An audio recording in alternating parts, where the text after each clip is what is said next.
मैं निवेदन करूंगा अमोल कोल्हे जी को अपने वक्तव्य रखें। धन्यवाद अध्यक्ष महोदय, आपने मुझे महामहिम राष्ट्रपति जी के अभिभाषण पर धन्यवाद प्रस्ताव में बोलने का यह अवसर दिया। महामहिम राष्ट्रपति जी ने अपने अभिभाषण में आजादी के अमृत महोत्सव की बात की और कल तो इस सदन में एक बहुत ही प्यारे शब्द का इस्तेमाल हुआ, अमृतकाल। और इससे याद आया अध्यक्ष महोदय, बचपन में हम एक खेल खेला करते थे जिसे हम कहते थे विषामृत।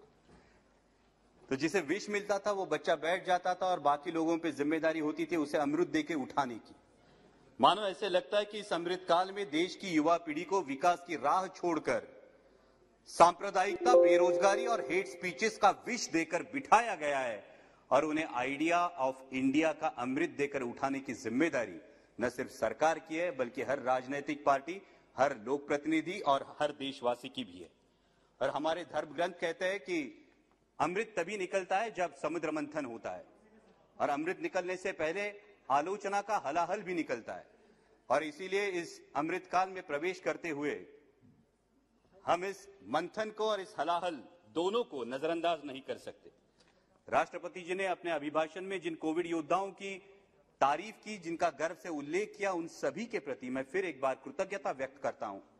और किशोरों का टीकाकरण या प्रिकॉशनरी डोज जैसे मेजर्स जो सरकार ने उठाए हैं उसके लिए सरकार का अभिनंदन भी करता हूं। लेकिन उसी के साथ पब्लिक हेल्थ स्पेंडिंग में हमें ठोस कदम उठाने होंगे।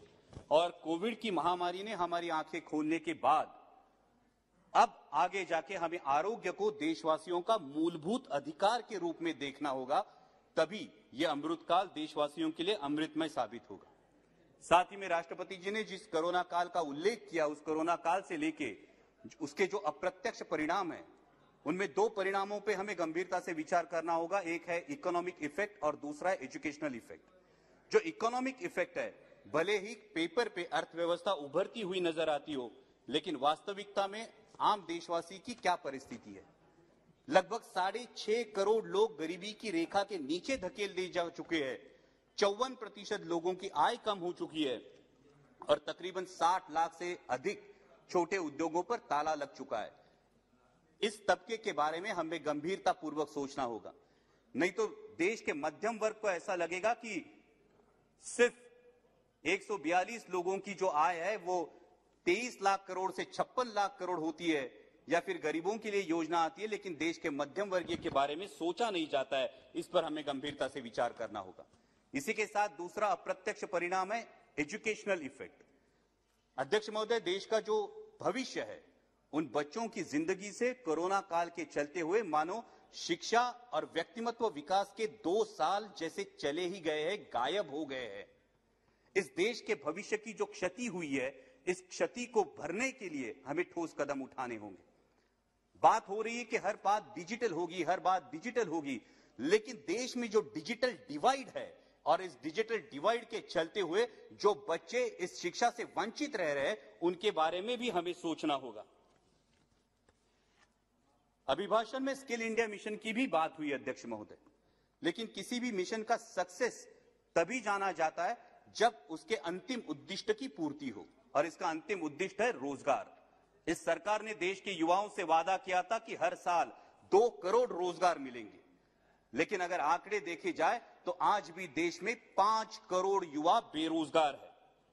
और इसी के लिए स्टार्टअप्स या मेक इन इंडिया के साथ मनरेगा की स्ट्रेंथनिंग और अर्बन वर्जन ऑफ मनरेगा जैसे विकल्पों पर विचार होना चाहिए, क्योंकि हमारे देश के युवाओं में एक प्रचंड ऊर्जा है और अगर इस ऊर्जा को हम सही दिशा में संचालित करना चाहते हैं तो सरकार की जिम्मेदारी है कि वो जॉब क्रिएशन करे और युवाओं को जॉब सिक्योरिटी भी दे।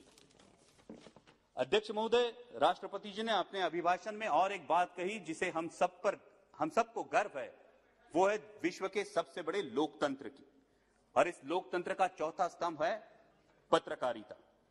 2014 में सत्ता ग्रहण करने के बाद आदरणीय प्रधानमंत्री जी ने कहा था, I quote, democracy will not sustain if we can't guarantee freedom of speech and expression, unquote। और वास्तविकता यह है कि वर्ल्ड प्रेस फ्रीडम इंडेक्स में अपना देश 180 देशों में 142वें 142nd आउट ऑफ 180 142वें पायदान पर खिसक गया है। मात्र मात्र 2020 में 67 पत्रकारों की गिरफ्तारियां हुई है और 200 पत्रकारों पे हमले हुए हैं। जिन पत्रकारियों की नौकरियां चली गई है उनकी गिनती तो अलग ही है।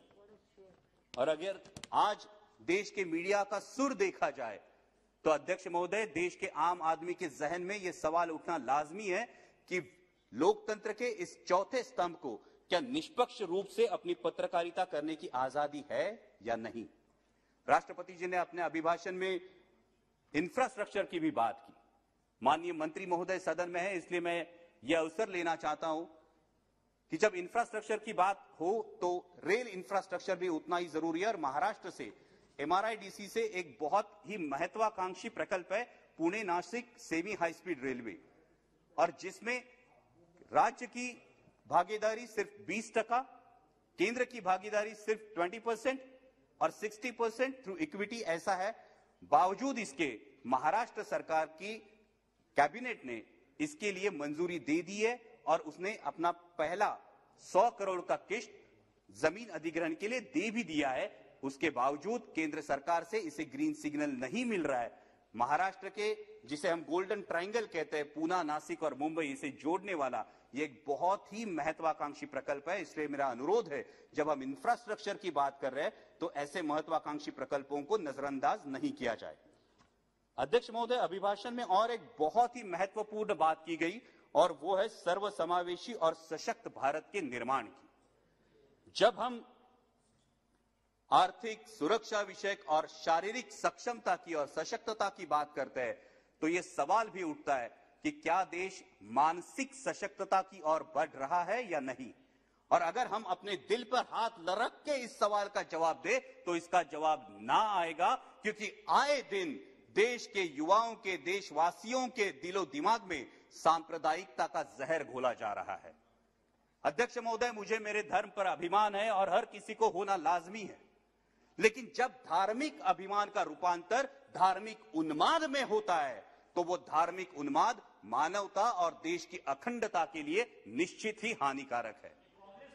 जब IIM जैसी इंस्टीट्यूट के प्राध्यापक और विद्यार्थी आदरणीय प्रधानमंत्री जी को चिट्ठी लिखकर देश की सामाजिक स्थिति पर एक चिंता जताते हैं, वो महज इत्तेफाक नहीं है। अध्यक्ष महोदय, जब विदिशा में धार्मिक कारणों पे एक स्कूल पे हमला होता है तो ये सोचने पे हम मजबूर हो जाते हैं कि देश किस मानसिकता से गुजर रहा है। आज देश के युवाओं के हाथ में पत्थर है अध्यक्ष महोदय, लेकिन युवाओं को बताने की जरूरत है कि इस पत्थर का उपयोग रचनात्मक निर्माण के लिए किया जाना चाहिए, ना कि किसी पर फेंकने के लिए। क्योंकि किसी पर अगर पत्थर फेंका जाए तो न सिर्फ शरीर लहूलुहान होता है बल्कि देश की अखंडता भी लहूलुहान होती है।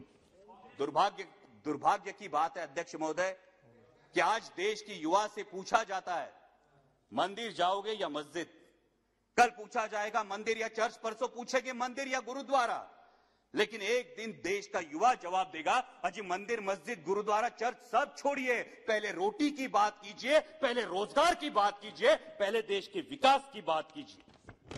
क्योंकि अध्यक्ष महोदय, मैंने किस जाति में, किस पंथ में, किस प्रांत में, किस धर्म में जन्म लिया, इसका न्यूनगंड या अहंभाव पालने से अच्छा होगा कि मैं मेरे कर्तृत्व से मेरे व्यक्तित्व को ऐसे ऊंचाइयों पर ले जाऊं कि मुझ पर मेरी जाति को, मुझ पर मेरे पंथ को, प्रांत को, धर्म को और अंतिमतः मेरे राष्ट्र को भी गर्व महसूस हो।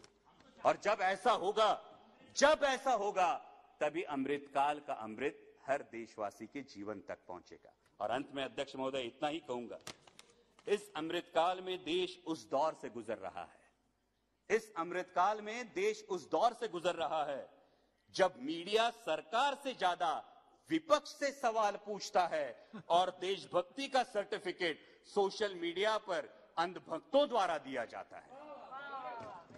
फिर भी दिल में उम्मीद है, वैसा दिन आएगा। फिर भी दिल में उम्मीद है, वो दिन भी आएगा जब देश का युवा जाग जाएगा और सांप्रदायिकता का ये ग्रहण छूटकर सर्वसमावेशकता का सूरज निकलेगा। तभी आइडिया ऑफ इंडिया का उजाला देश भर में फैलेगा, आइडिया ऑफ इंडिया का उजाला देश भर में फैलेगा। धन्यवाद। जिसकी मोल नहीं है वो अमोल है। रितेश पांडे जी। बहुत बहुत धन्यवाद आदरणीय अधिष्ठाता